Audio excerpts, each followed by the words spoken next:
My name is Eleanor Whitaker. Most folks around here just call me Ellie.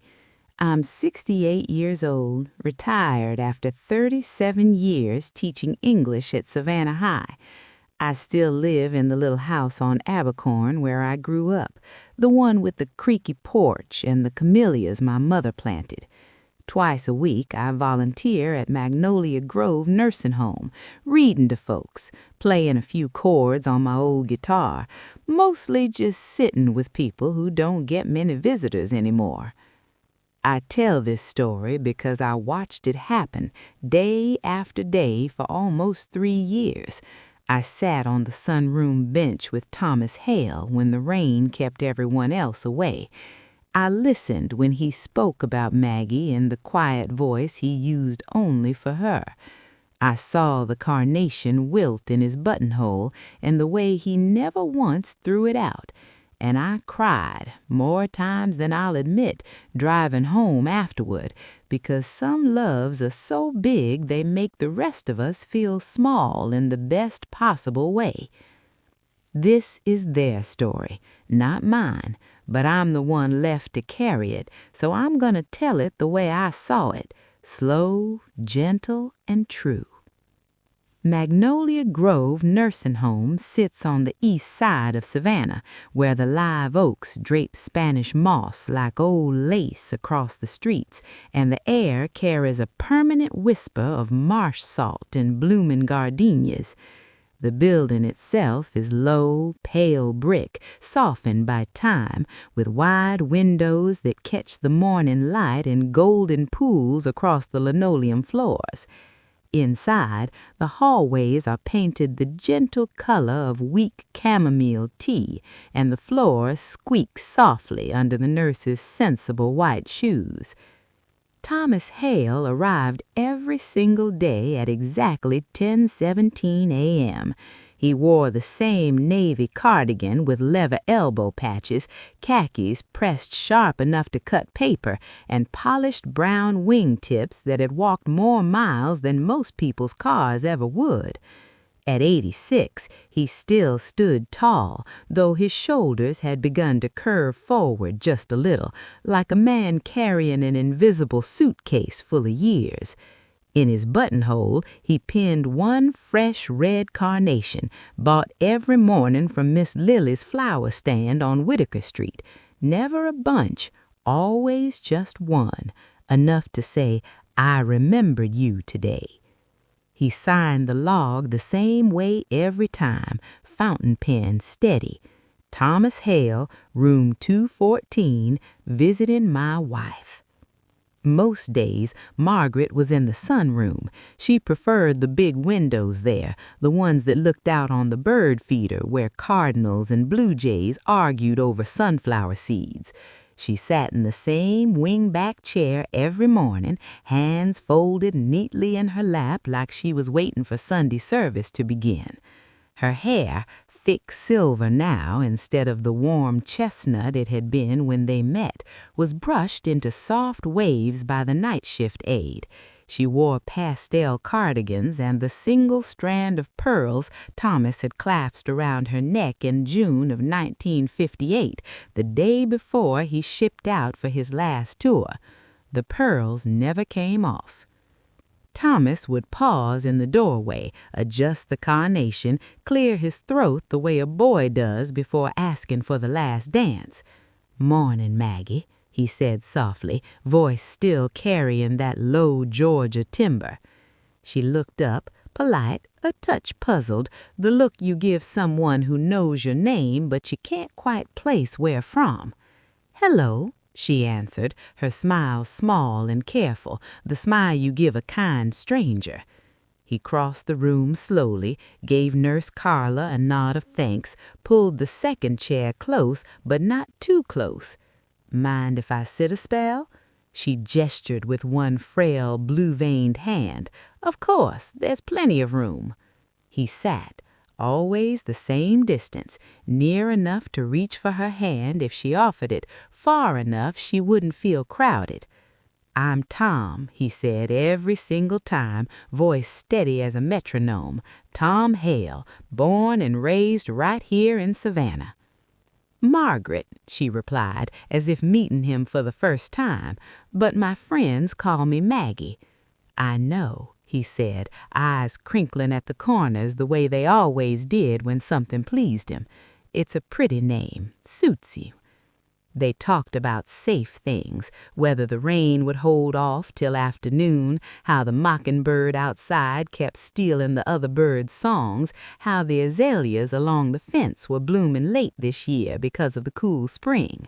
She never remembered yesterday, or last week, or the 64 years since a humid June evening in 1959 when she walked down the aisle of First Presbyterian Church in a dress her mama sewed by lamplight, and he stood at the altar trying not to let his brother see the tears in his eyes.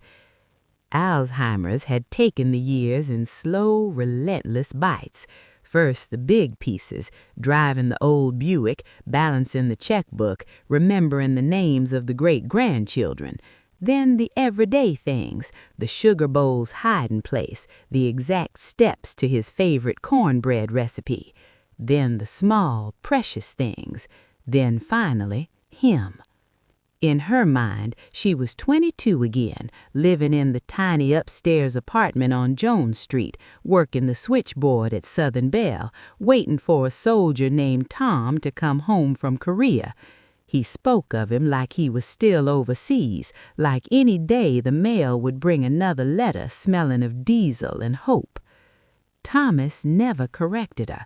He just listened, nodded, said gentle things like, "He sounds like a fine man," or "Bet he's counting the days till he sees you."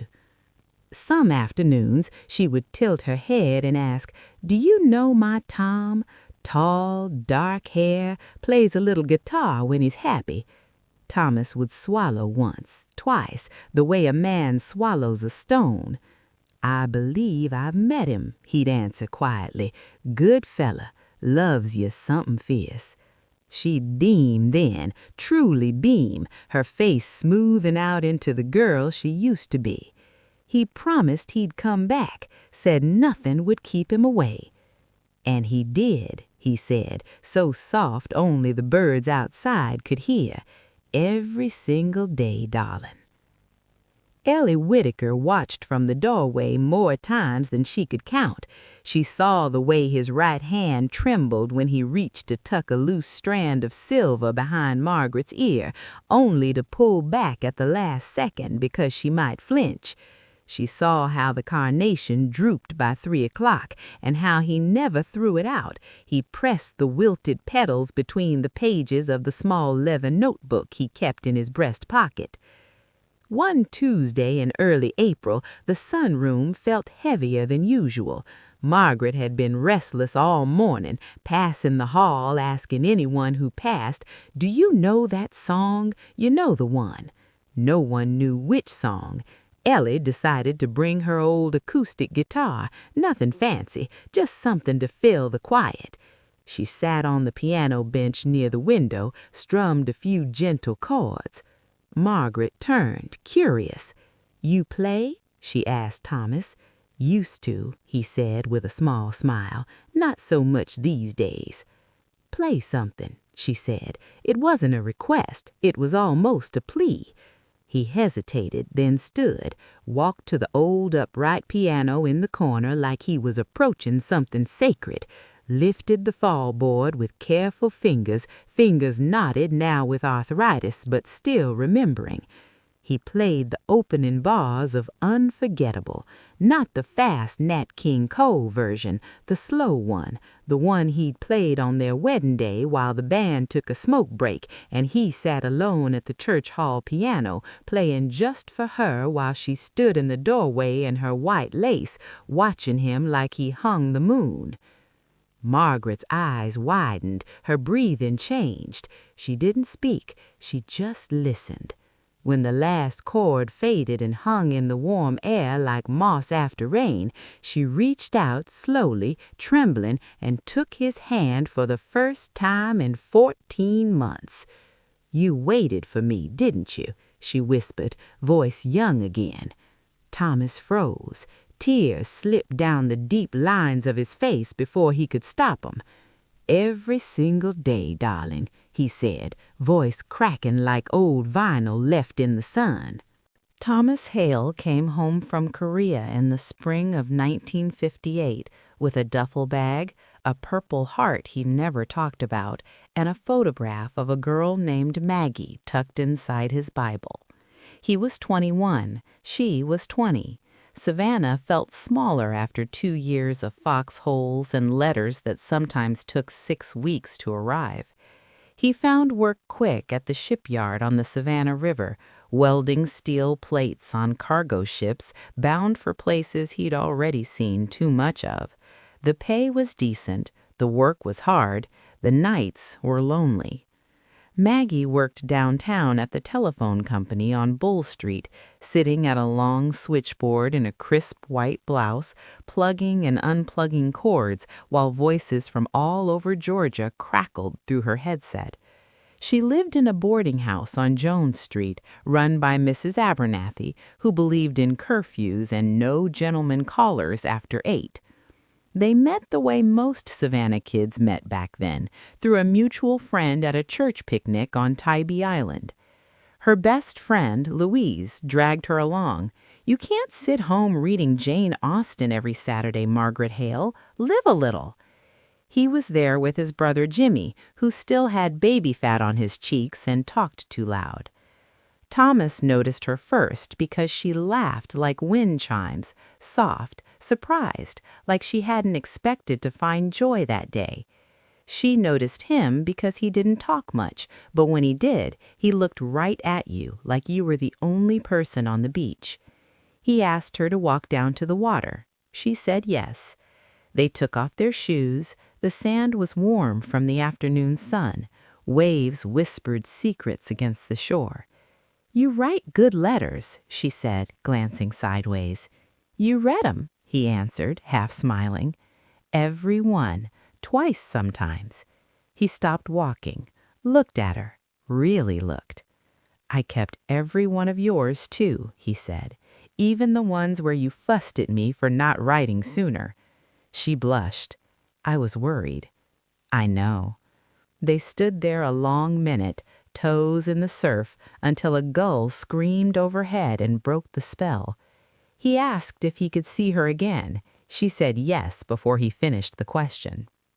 Their first real date was the next Saturday at the drugstore soda fountain on Broughton Street. 2 chocolate malteds, extra whipped cream. A nickel in the jukebox for Earth Angel. He wore his best shirt. She wore the pink dress with the tiny polka dots. They talked until the fountain closed. He walked her home. At the boarding house steps, he stopped, hands in his pockets so he wouldn't reach for her too soon. "May I kiss you good night, Maggie?" She looked up at him, tall, serious, eyes the color of marsh water at dawn. "You may," she said. It was soft, sweet, over too quick, but it was theirs. That summer, they saw each other every chance they got. Picnics in Forsyth Park, movies at the Lucas Theater, dancing in his brother's living room to the radio when no one else was home. He taught her 3 chords on his old Gibson guitar.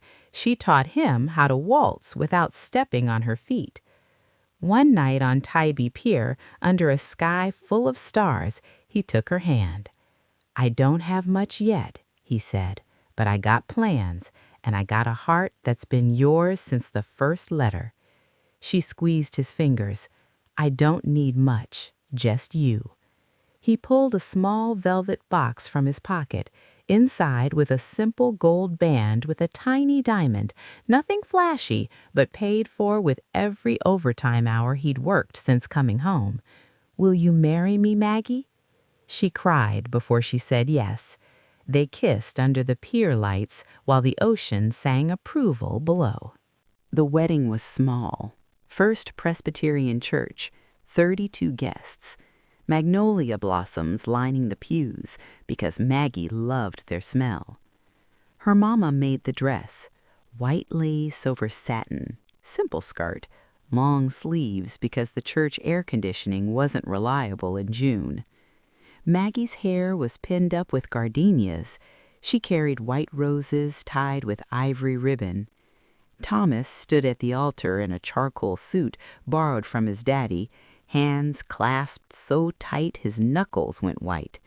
His brothers teased him all morning. He didn't hear a word. When the organ started, "Here Comes the Bride," he forgot how to breathe. She walked down the aisle on her father's arm. Their eyes met halfway. Everything else disappeared. The vows were simple. I, Thomas James Hale, take you, Margaret Ann Whitaker. I, Margaret Ann Whitaker, take you, Thomas James Hale. Rings slid on, promises made. Then the minister said, "You may kiss your bride." Thomas lifted her veil with shaking fingers, kissed her soft and slow while the congregation sighed. After the ceremony, there was cake in the church hall, yellow cake with white icing, punch in little glass cups. A three-piece band played standards. When the band took a break, Thomas walked to the old upright piano in the corner. Maggie followed, curious. He sat, flexed his fingers, then he played something he'd written months earlier, waiting stateside for her letters. He called it, "I Waited for Your Smile." The room quieted. Even the children stopped running. He sang the first verse low, just for her. I crossed the wide water, carried your picture close. Every night in the dark, dreamed of you the most. The letters came folded, smelled like gardenia rain, said, "Hurry home, soldier, don't make me wait again." She stood beside the piano, one hand on his shoulder, tears shining. He reached the chorus.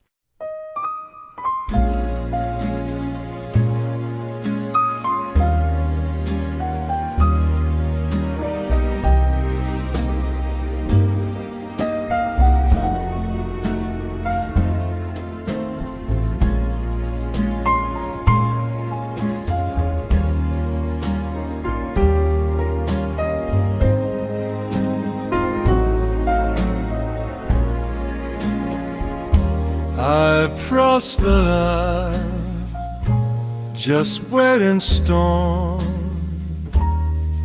waited till the morning light showed me where you were born. I waited for your hand in mine, waited for the day when I'd walk through that door and hear you say my name. Now the band is playing soft and the lights are low. You're wearing weight lace and your eyes just glow. I take your hand, darling, we sway real slow. This promise will make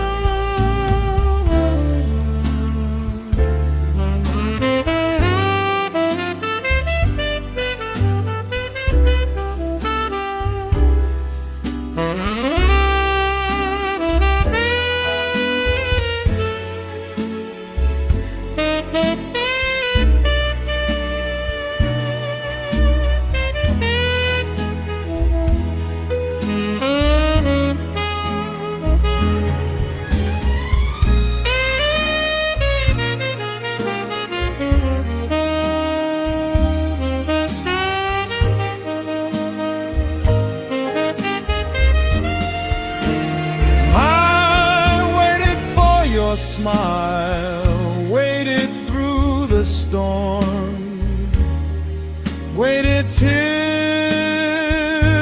the morning light showed me where you were born. I waited for your hand in mine, waited for the day when I'd walk through that door and hear you say my name. Now the band is playing soft and the lights are low.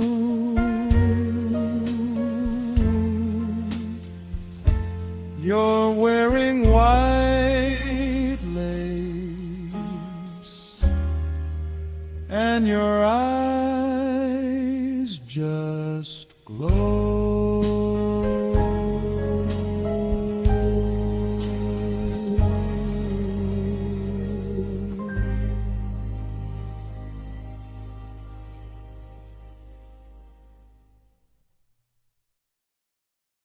I waited for your smile, waited through the storm, waited till the morning light showed me where you were born. I waited for your hand in mine, waited for the day when I'd walk through that door and hear you say my name. By the bridge, the whole room was swaying, and if the years turn silver, if the memories fade, I'll still be the fool who waited every promise made. 'Cause love don't need a calendar, don't need yesterday. It just needs two hearts that never walked away. When he finished, the last note hung like a prayer. Maggie leaned down and kissed him right there at the piano. Everyone clapped, someone whistled. Later that night, in the little rented cottage on Tybee for their honeymoon, they danced barefoot on the porch to the radio while fireflies blinked approval. He held her close. "Think we'll still be dancing when we're old?" she asked. "Long as you let me lead," he said. She laughed against his chest. "I'll let you lead forever, Tom Hale." And she did. After the honeymoon week on Tybee Island, 7 days of borrowed bicycles, sunrise walks along the hard-packed sand, and nights listening to the ocean through open windows, they came home to a small white clapboard house on 38th Street, just off Abercorn. It wasn't much. 2 bedrooms, 1 bath, a kitchen with linoleum the color of weak coffee, and a screened porch that looked out on a backyard big enough for a garden and a swing set someday. The rent was $38 a month. Thomas paid the first 3 months up front with the last of his mustering out pay and a small loan from his Uncle Ray. Maggie hung lace curtains her mama had given them as a wedding present and planted marigolds along the front walk because they were cheerful and cheap. They moved in on a Saturday in late July 1959. The temperature was 94 degrees and the humidity made every breath feel like drinking soup. Neighbors came over with casseroles and cold sweet tea. Mrs. Jenkins from next door brought a pecan pie still warm from the oven. "Welcome to the block," she said, kissing Maggie on both cheeks. "You two look like you stepped right out of a magazine." That first night they didn't have much furniture, just a mattress on the floor in the front bedroom, a kitchen table Thomas's brother Jimmy had hauled over in his truck, and 2 folding chairs. They ate tomato sandwiches on the porch while fireflies blinked like tiny lanterns in the crepe myrtle. Maggie leaned her head on Thomas's shoulder. "It's ours," she said, voice soft with wonder. "Our first real home." He kissed the top of her head.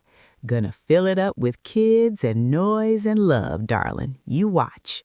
She laughed. "Starting with that garden you promised me. Tomorrow, first thing." And he did. Sunday morning he was up before the sun, turning over the soil in the backyard with a borrowed spade.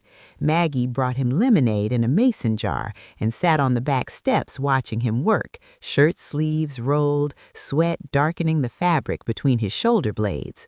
By noon, there were neat rows marked with string, tomatoes, okra, butter beans, a little patch for zinnias because she loved the bright pink ones.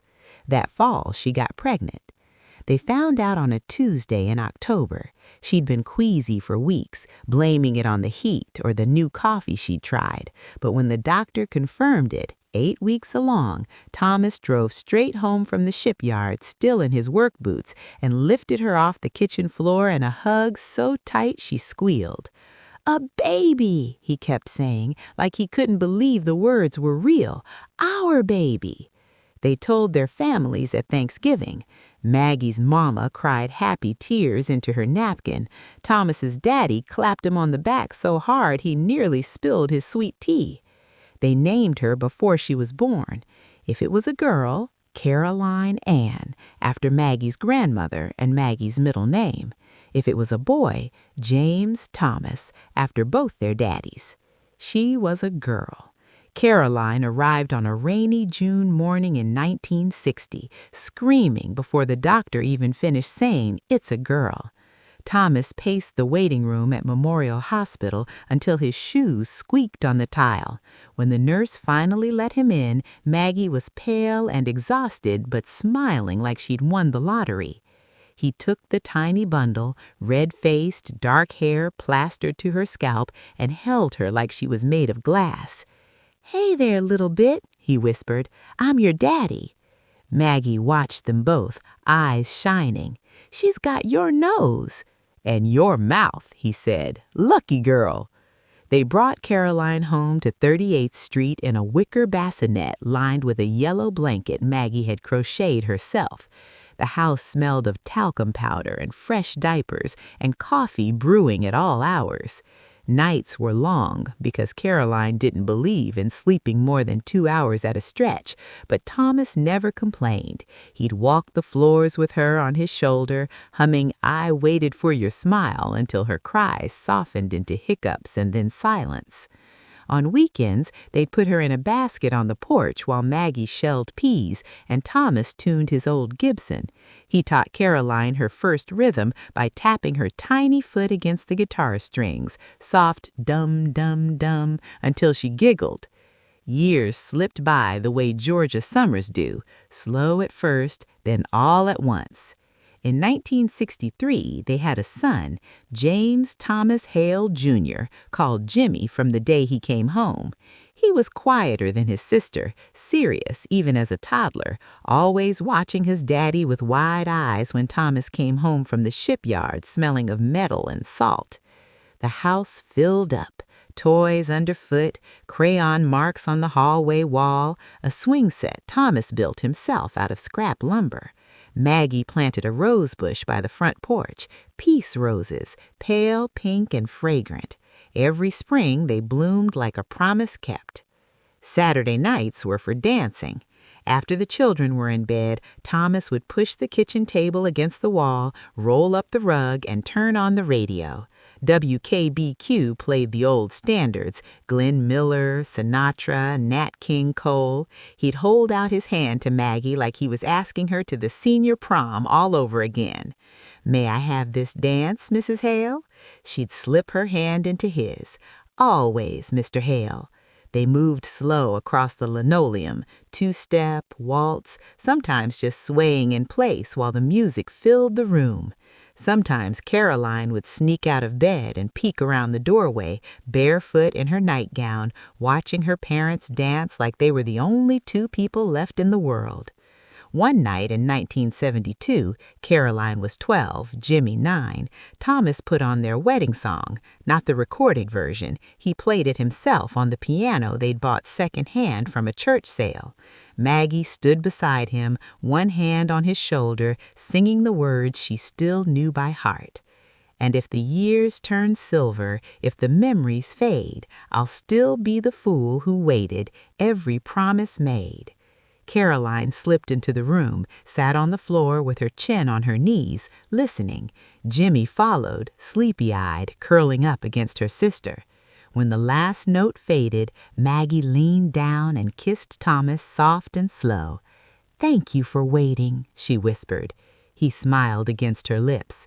"Wasn't waitin', darlin', was just livin' till you caught up." The children giggled. Maggie laughed too, bright and young. Outside, the crickets sang back up. That was the last summer the house on 38th Street felt new. The changes came so quietly at first that no one, not even Thomas, noticed them arriving. It was the spring of 2015. Maggie was 74. Thomas was 76.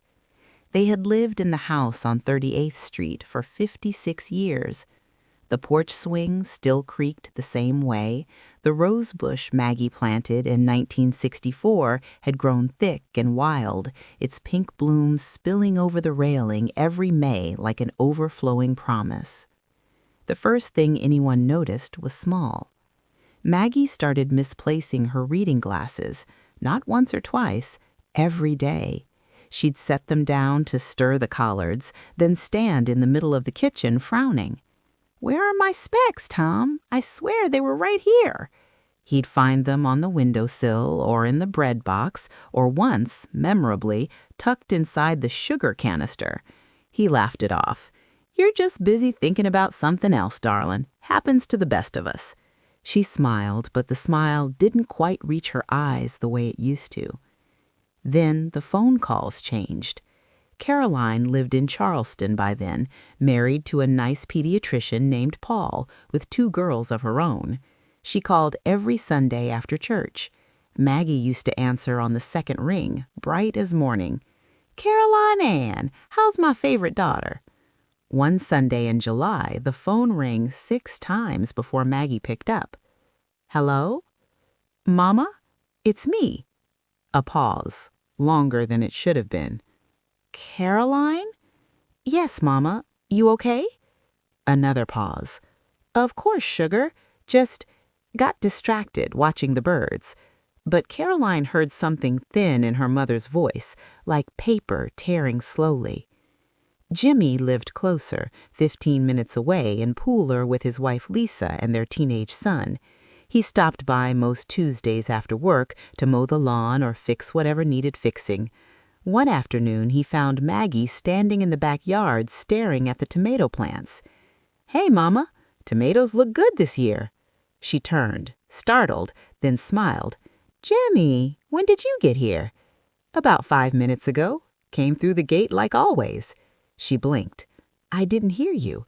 He shrugged it off, but later he told Thomas quietly on the porch while Maggie was inside making iced tea. "She seems off, Daddy. Forgot I was coming today, and she called me Tommy twice."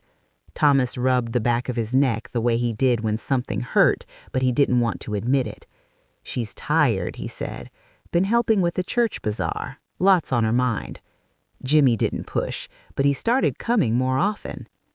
The cornbread was what finally made Thomas stop pretending. Maggie's cornbread was legendary on 38th Street.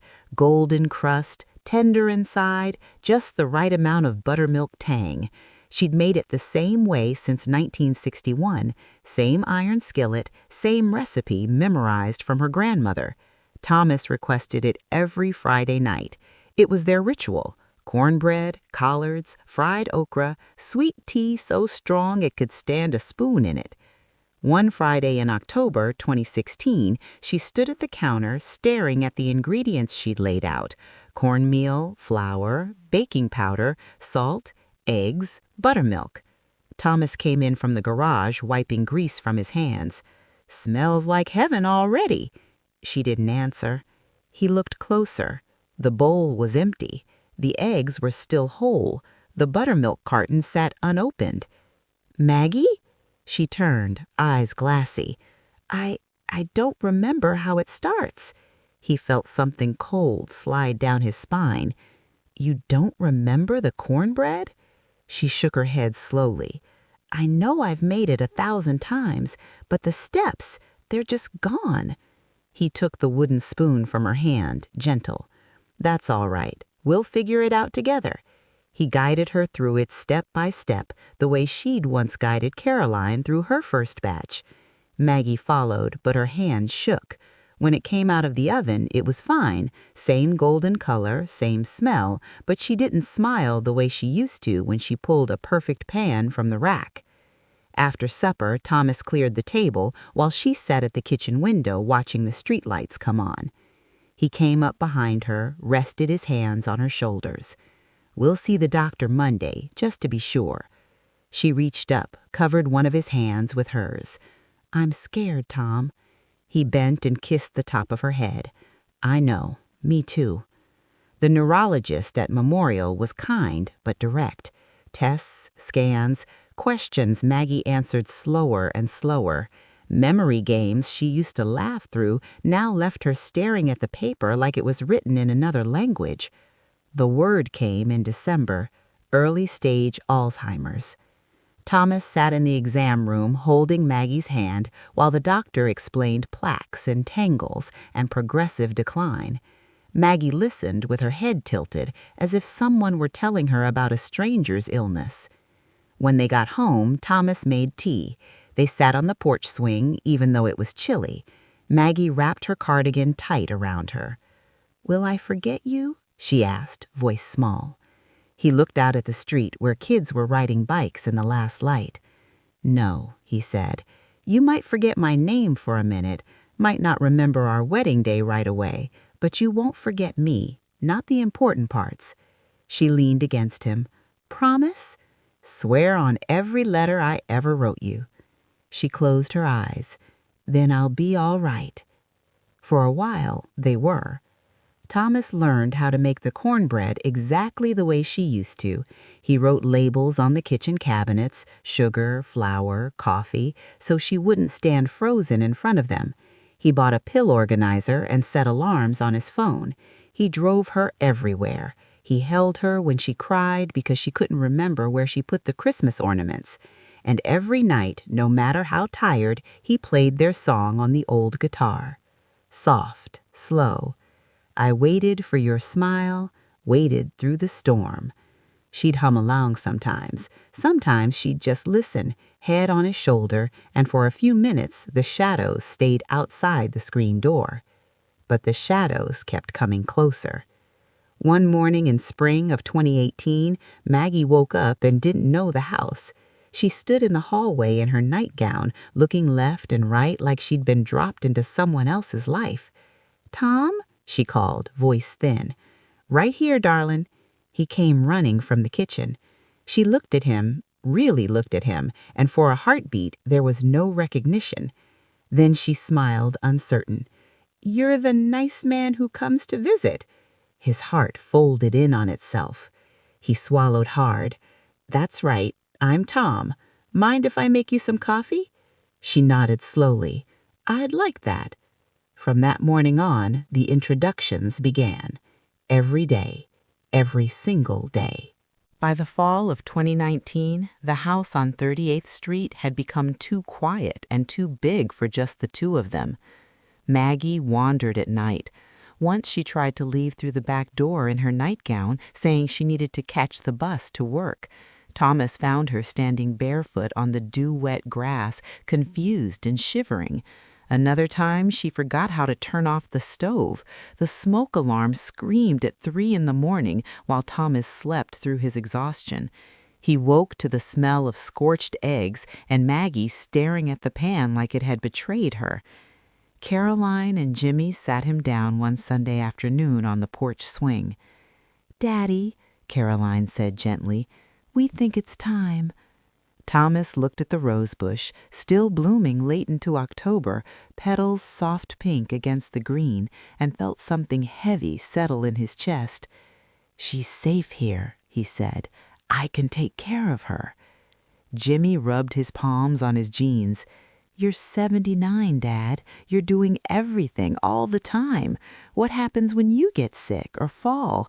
We can't lose both of you." Thomas didn't answer right away. He watched a cardinal land on the feeder Maggie used to refill every morning. She still knows my voice, he said finally, even when she doesn't know my name. Caroline reached over and took his hand. We found a place, Magnolia Grove. It's not far, 15 minutes. Private room, good staff. They have music therapy, gardens, activities. You can visit every day, all day if you want. He looked at the house behind them, the house where Caroline learned to walk, where Jimmy took his first steps, where he and Maggie had danced in the kitchen for decades. I promised her forever, he said quietly. This feels like breaking that promise. No, Caroline said, tears in her eyes. This is keeping it, keeping her safe, keeping you safe so you can keep loving her the way she needs now. They moved her in on a Tuesday in November. Thomas packed her things himself, the strand of pearls, her favorite pastel cardigans, the photo album of their wedding, the little ceramic bird he'd bought her on their first anniversary. He left the house exactly as it was, her apron still hanging on the hook, her reading glasses on the nightstand, because he couldn't bear to change anything yet. Magnolia Grove smelled like lemon cleaner and faint lavender from the diffuser in the lobby.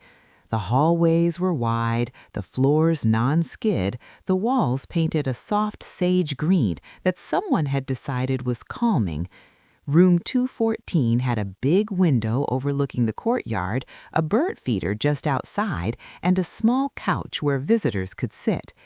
Gabby arrived in a wheelchair, hospital policy after the move, but she stood up as soon as Thomas helped her through the door. It's nice, she said politely, looking around like a guest in someone else's home. Very clean. Thomas swallowed. They'll take good care of you here, Maggie. She turned to him, head tilted. You're staying too? He forced a smile. I'll be here every day, promise. Nurse Carla, short, kind-eyed, with a voice like warm honey, showed them the routine. Breakfast at 8, activities in the sunroom, lunch at noon, rest time, then music or bingo or garden walks if the weather was good. Dinner at 5:30, lights out whenever the resident wanted. Gabby listened, nodded, then looked at Thomas again. You'll come tomorrow? He said, first thing, 10:17 on the dot. She smiled, a small, uncertain smile, but it was hers. That first night Thomas drove home alone. The house felt hollow. He sat in the dark kitchen until midnight, holding her wedding photo, tracing the curve of her smile with his thumb. The next morning he was there at 10:17. He signed in, walked to the sunroom. She was in the wingback chair by the window, hands folded, watching the birds. He paused in the doorway, adjusted the carnation in his buttonhole, cleared his throat. Morning, Maggie. She looked up, polite, a little puzzled. Hello. He crossed the room, pulled the second chair close. Mind if I sit a spell? Of course, there's room. And so it began. Every day, the same script, the same gentle rhythm. I'm Tom Hale, from right here in Savannah. Margaret, but my friends call me Maggie. They talked about the weather, the birds, the way the light came through the leaves, safe things, things that didn't require yesterday. Some days she asked about her Tom. She'd say, he's overseas, but he writes, he's coming home soon. Thomas would nod. Sounds like a good man. He is, she'd answer, eyes bright for a moment. He promised. Ellie Whitaker started volunteering that winter. She brought books, played piano, sat with residents who didn't get many visitors. She noticed Thomas first because he never missed a day. Rain, heat, doctor's appointments for his own bad knee, he was there. One afternoon she sat beside him while Maggie napped in her room. You're here a lot, Ellie said softly. Every day I can breathe, he answered. She looked at the carnation, now slightly wilted. You bring her one every morning? Always did, even before she came here. Ellie smiled. That's beautiful. He shrugged, but his eyes were tired. It's just a flower. No, she said, It's a promise." From then on, Ellie made a point to talk to him. She listened when he told stories about the house on 38th Street, about Caroline's first piano recital, about the night Jimmy broke his arm falling out of the pecan tree. She laughed at the funny parts, cried at the hard ones, and she watched the way Thomas looked at Maggie like she was still 22, still waiting for him under the pier lights on Tybee. One Thursday in March, there was music therapy. The activities director brought a speaker and played old standards. Maggie sat straighter when the music started. She hummed along to Moon River, soft and off-key, but happy. Thomas sat beside her, hand resting near hers on the arm of the chair. When Unforgettable came on, the slow version, he reached for the piano without thinking. His fingers found the keys. Arthritis made them stiff, but muscle memory won. He played. Maggie listened, eyes wide. When the song ended, she reached out and took his hand. "You waited for me, didn't you?" she whispered. Thomas's breath caught. "Every day, darlin', every single day." Tears falling freely now. Ellie, standing in the doorway with her guitar still in her lap, felt her own throat close. She didn't interrupt. She just watched two people hold hands across 60 years and one cruel disease.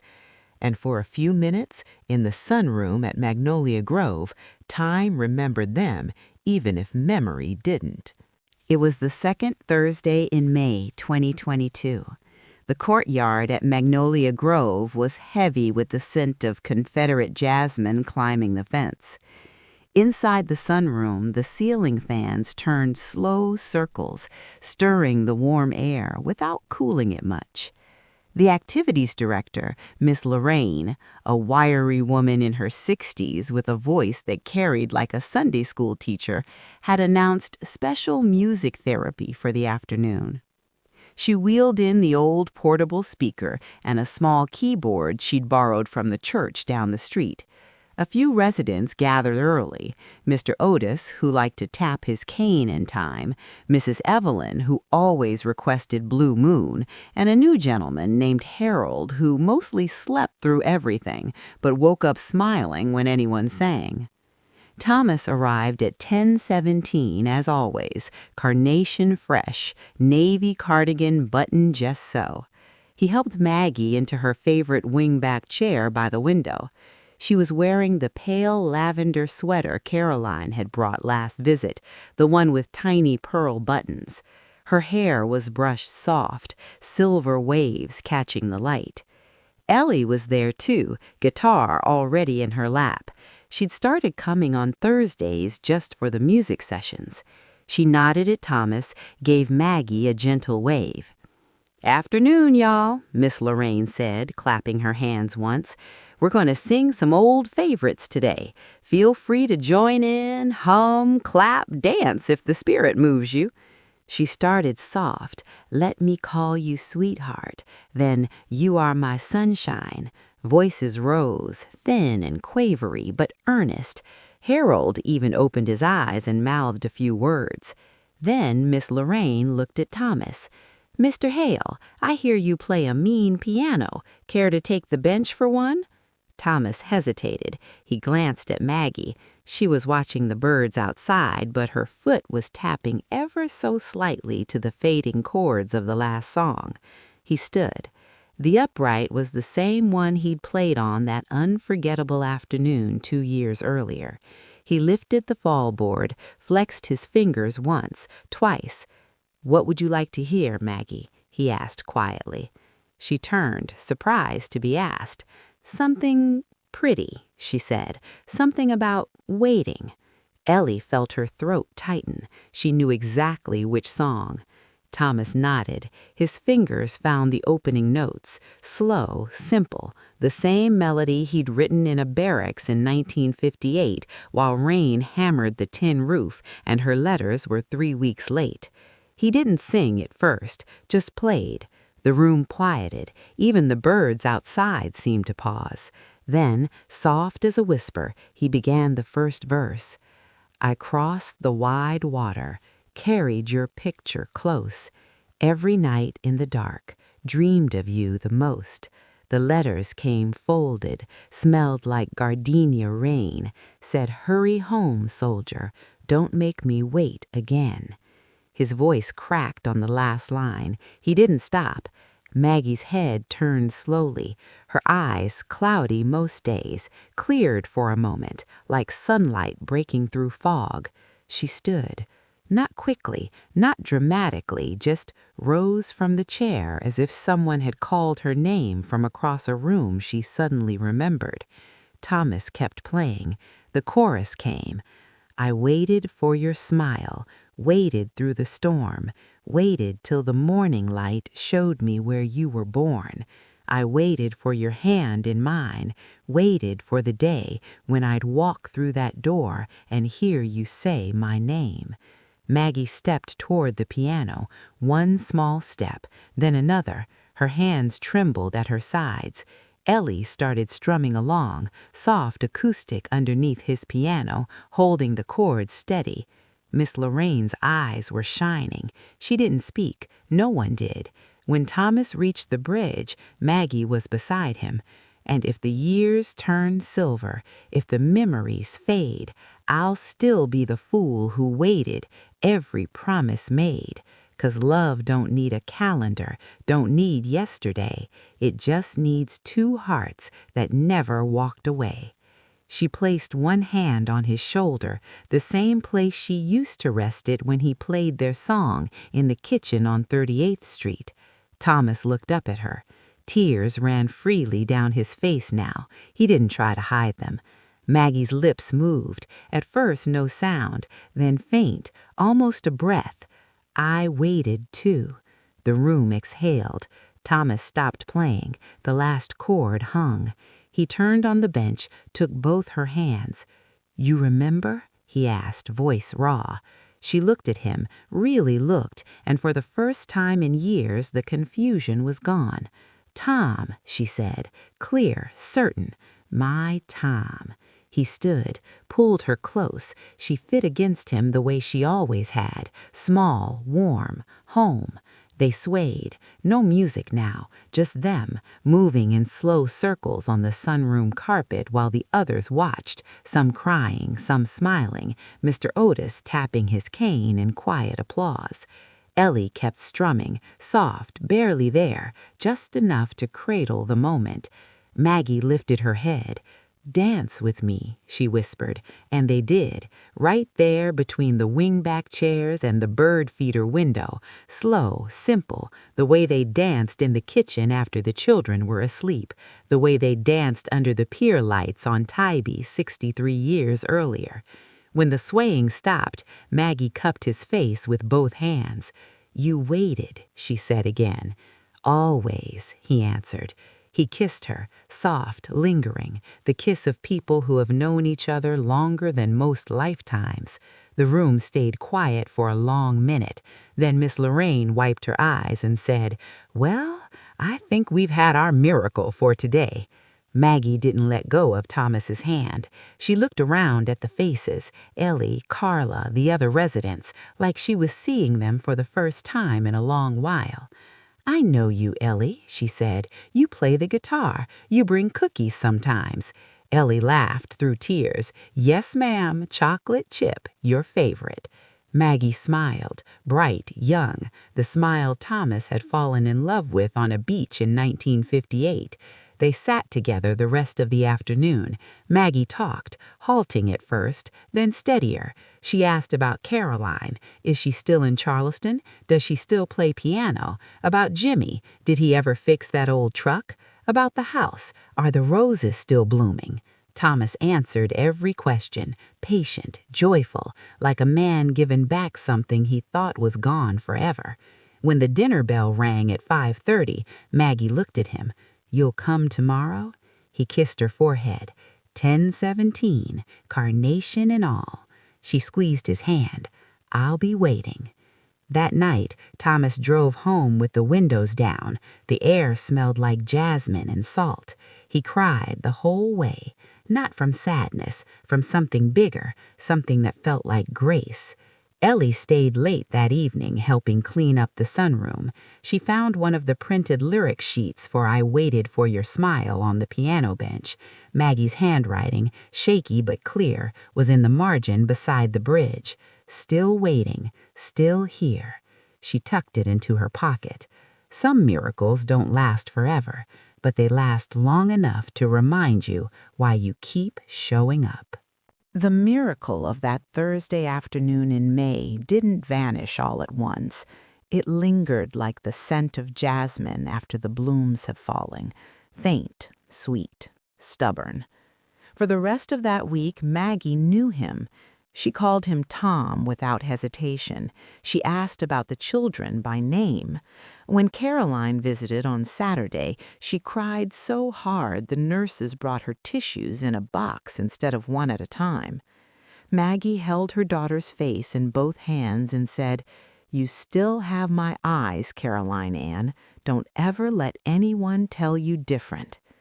Jimmy came Sunday with his wife Lisa and their boy, now 20 and taller than his grandfather. Maggie looked up at her grandson and said, "You got your daddy's serious mouth, but your granddaddy's smile. Use it more often." Thomas sat beside her the whole weekend, saying little, just holding her hand like it was the only solid thing left in the world. He didn't dare hope it would last forever. He'd read enough pamphlets, talked to enough doctors. He knew Alzheimer's didn't negotiate permanent reprieves. But he drank in every second anyway, every clear-eyed glance, every time she said his name like it still belonged to her. On Monday morning, the fog returned, not suddenly, not cruelly, just quietly, the way night settles over the marsh. Thomas arrived at 10:17, carnation in place, heart still light from the weekend. Maggie was in the sunroom, same chair, same folded hands. He paused in the doorway. "Morning, Maggie." She looked up, polite, a touch puzzled. "Hello." He crossed the room slowly. "Mind if I sit a spell?" "Of course," she said. "There's room." He sat, took a breath. "I'm Tom Hale, from right here in Savannah."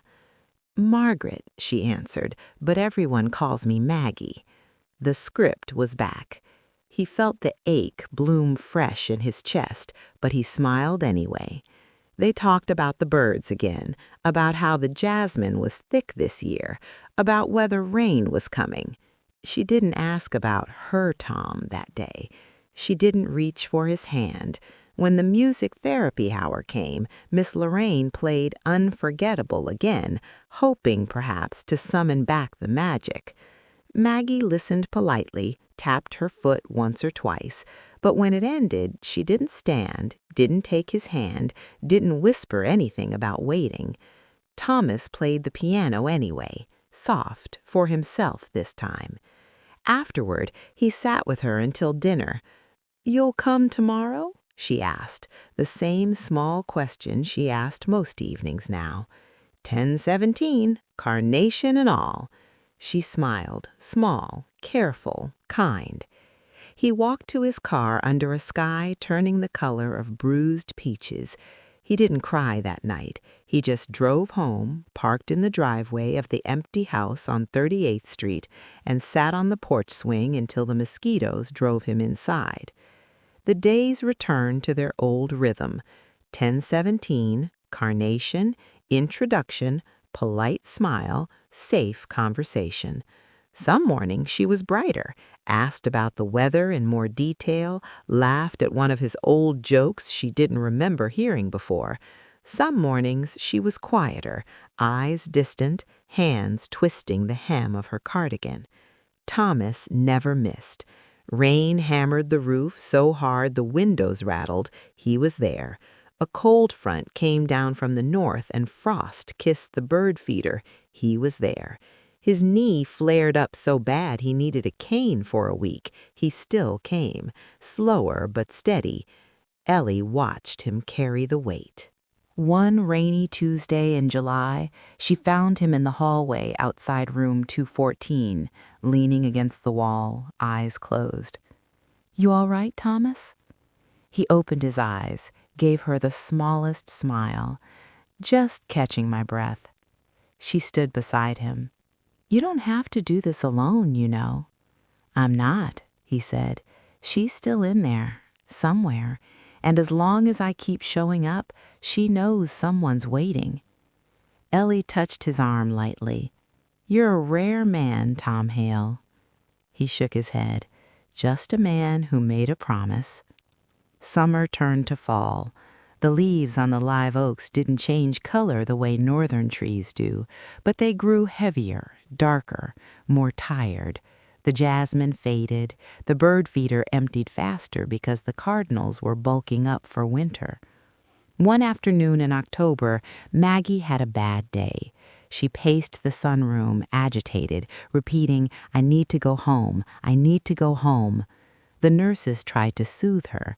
Thomas sat with her, spoke low, told her stories about the house on 38th Street, the porch swing, the rose bush, the way the kitchen smelled when she made cornbread.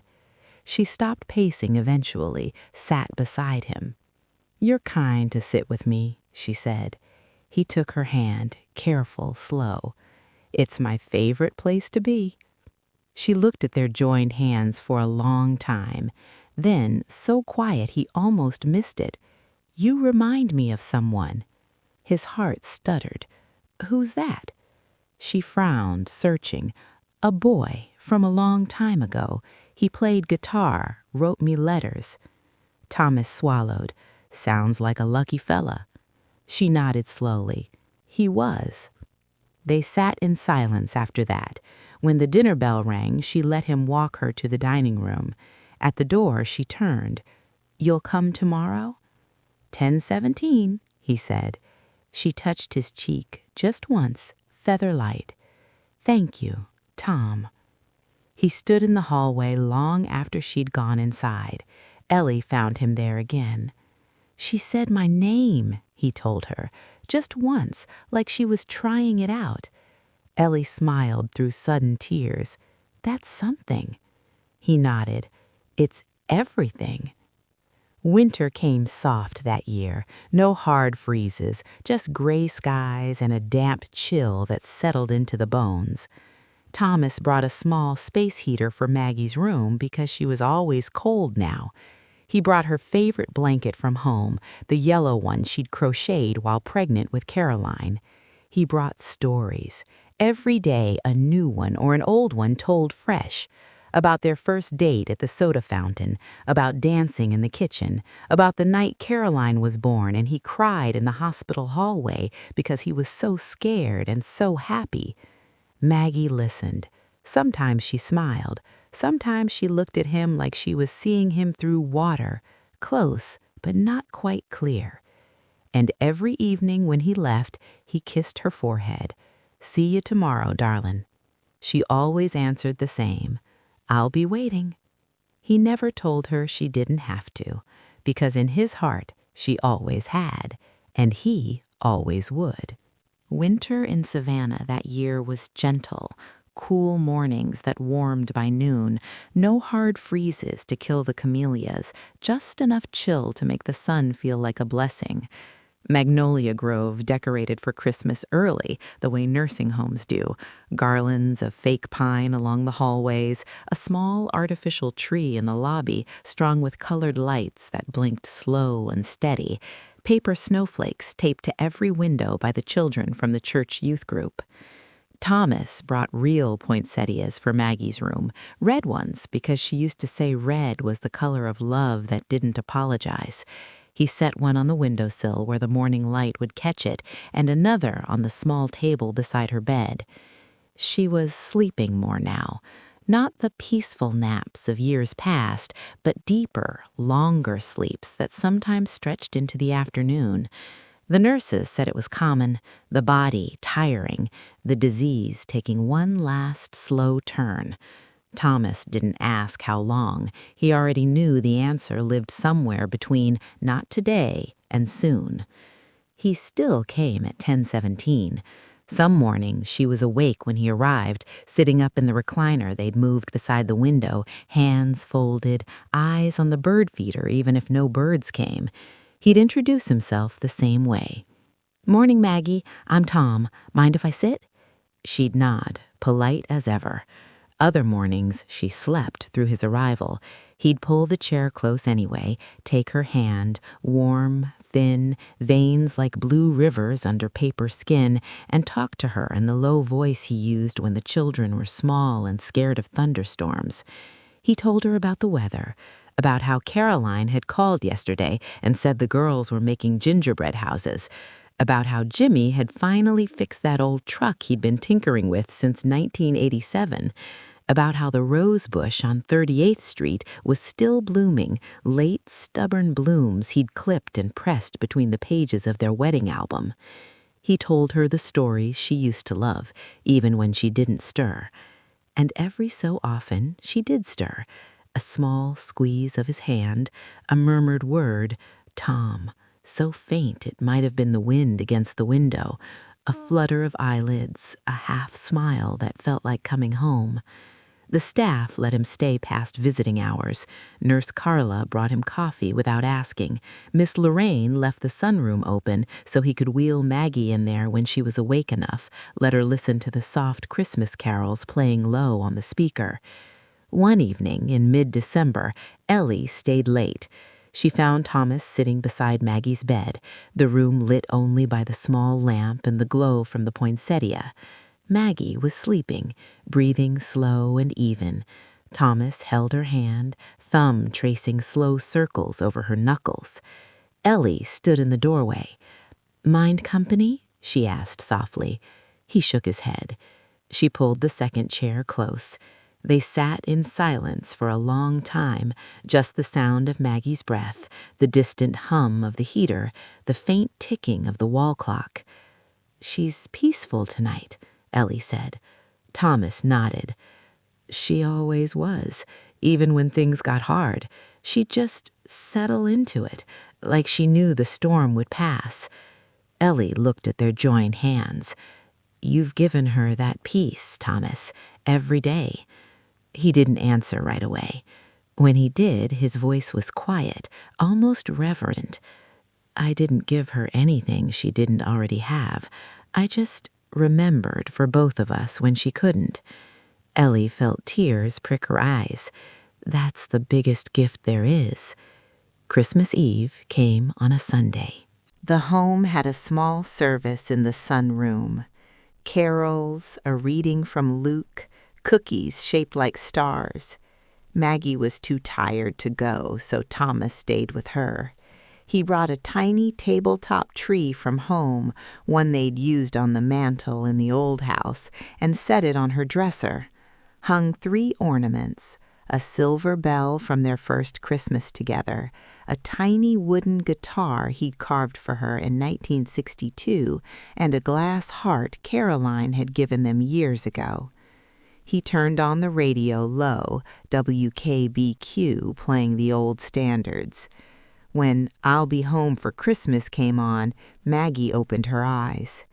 She looked at him, clearer than she had in weeks. "Tom," she said, no question, just his name. He leaned closer. "Right here, darling." She lifted her hand, slow, trembling, and touched his face. "You kept your promise." He covered her hand with his. "Every day." She smiled, small, tired, but hers. "I'm tired now. I know. Will you stay?" "Till the end and after." She closed her eyes. "Sing me our song," she whispered. He didn't hesitate. He sang it soft, voice cracking on every verse, but steady where it mattered. "I waited for your smile, waited through the storm, waited till the morning light showed me where you were born. I waited for your hand in mine, waited for the day when I'd walk through that door and hear you say my name." By the bridge she was breathing slower. "And if the years turn silver, If the memories fade, I'll still be the fool who waited, every promise made. He finished the last line almost in a whisper. It just needs two hearts that never walked away. She squeezed his hand once, soft, final. Then she slipped away, quiet, peaceful, surrounded by the scent of poinsettia and the echo of their song. Thomas sat with her until the nurses came. He kissed her forehead one last time. "Thank you for waiting for me, too," he said. Then he let them do what needed doing. Outside, the sky was clear, stars sharp against the black. He walked to his car carrying the little tree, the ornaments wrapped in tissue in his pocket. He didn't cry until he reached the driveway on 38th Street. Then he sat on the porch swing, her swing, and let the tears come. Not from loss alone, from gratitude, because 64 years earlier, a girl in white lace dress had said, "I do," and she'd meant it every day until the very last. It's been 3 years since that December evening when Maggie slipped away in room 214. 3 years since Thomas walked out of Magnolia Grove carrying that little tabletop Christmas tree, the ornaments wrapped in tissue like fragile memories. 3 years since I sat in my car in the parking lot afterward, forehead against the steering wheel, crying for people I'd only known a handful of years but felt like family. Time doesn't heal the way people say it does. It just teaches you how to carry the ache without dropping it. Thomas stayed in the house on 38th Street for another 18 months. He didn't change much at first, kept the kitchen table pushed against the wall on Saturday nights so there was room to roll up the rug, if only in memory. Kept her reading glasses on the nightstand, kept the yellow crocheted blanket folded at the foot of the bed. Every morning he bought one red carnation from Miss Lily on Whitaker Street. Some days he pinned it to his cardigan and drove to Magnolia Grove anyway, even though room 214 had new curtains and a new resident who liked crossword puzzles. He'd sit in the sunroom for an hour, carnation in his lapel, watching the birds at the feeder Maggie used to love. He never told anyone why. He didn't have to.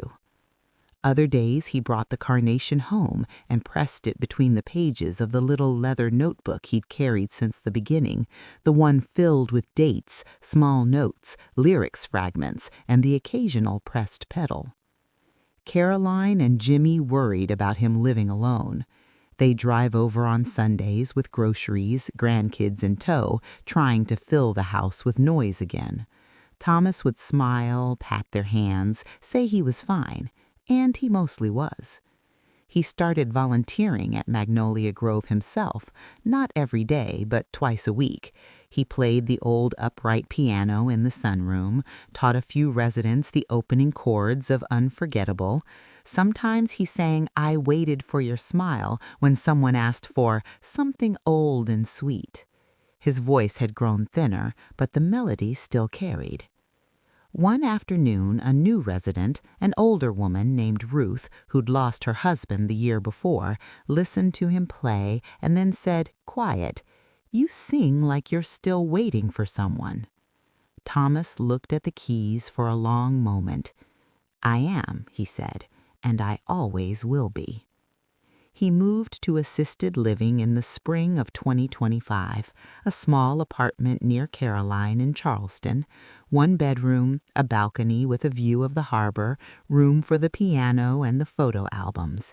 He took the yellow blanket, the wedding picture, the leather notebook, and every pressed carnation he'd saved.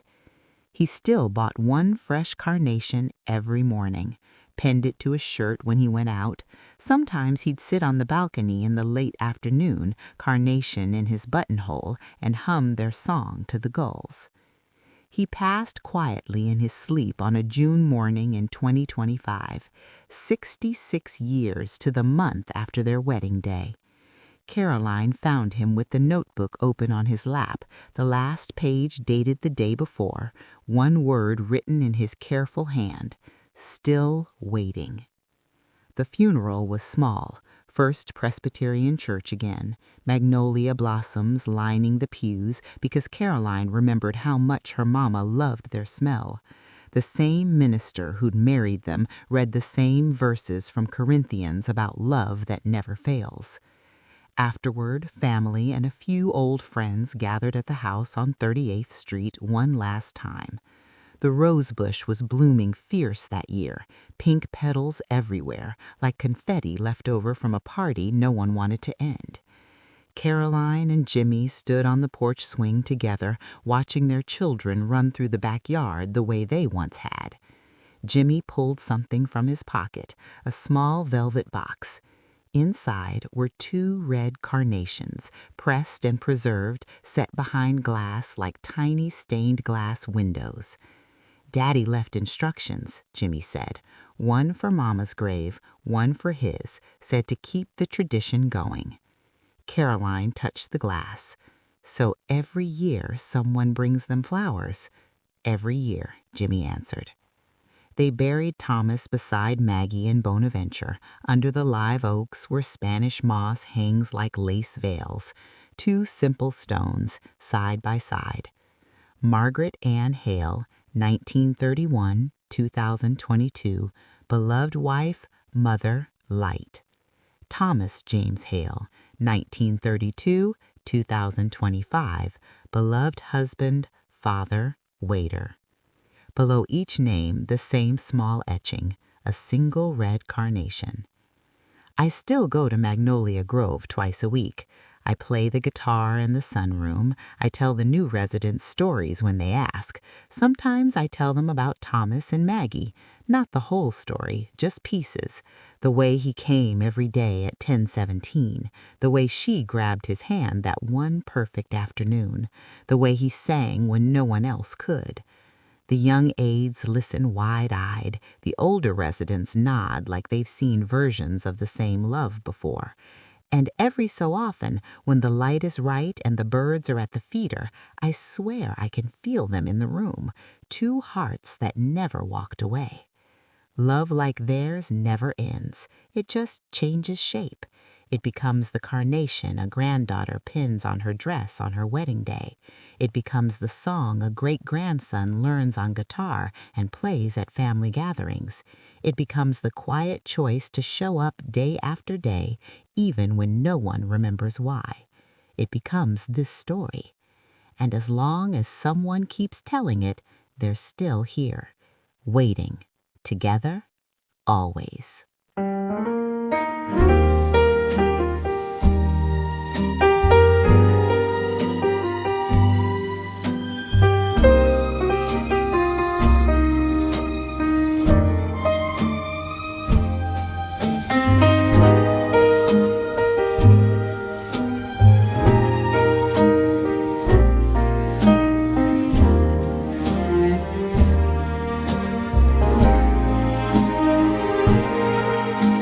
I crossed the wedded end, I went see a storm, waited till the morning light showed me where you were born.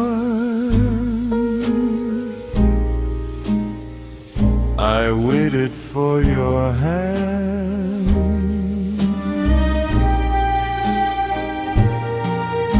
and mine waited for the day when I'd walk through that door and hear you say my name. Now the band is playing soft and the lights are low.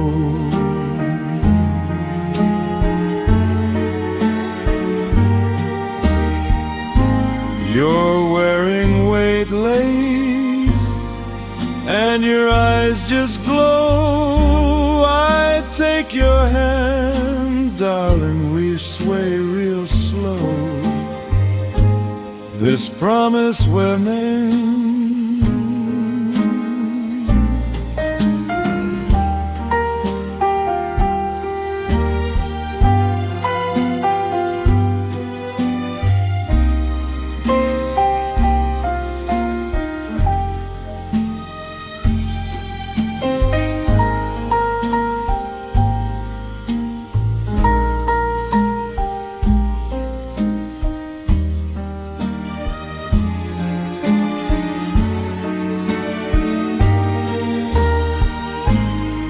I waited for your smile, waited through the storm,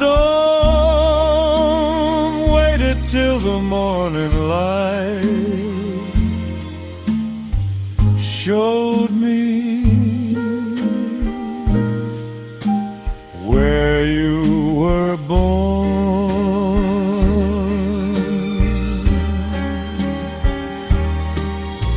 I waited for your hand in mine, waited for the day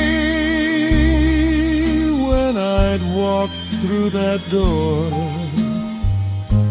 and hear you say my name.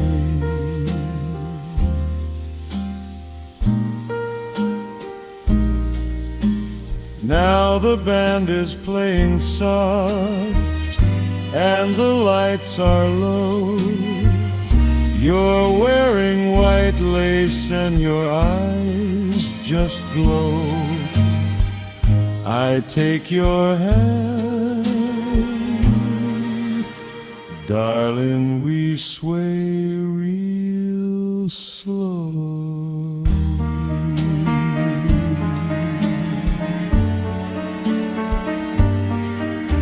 This promise we're made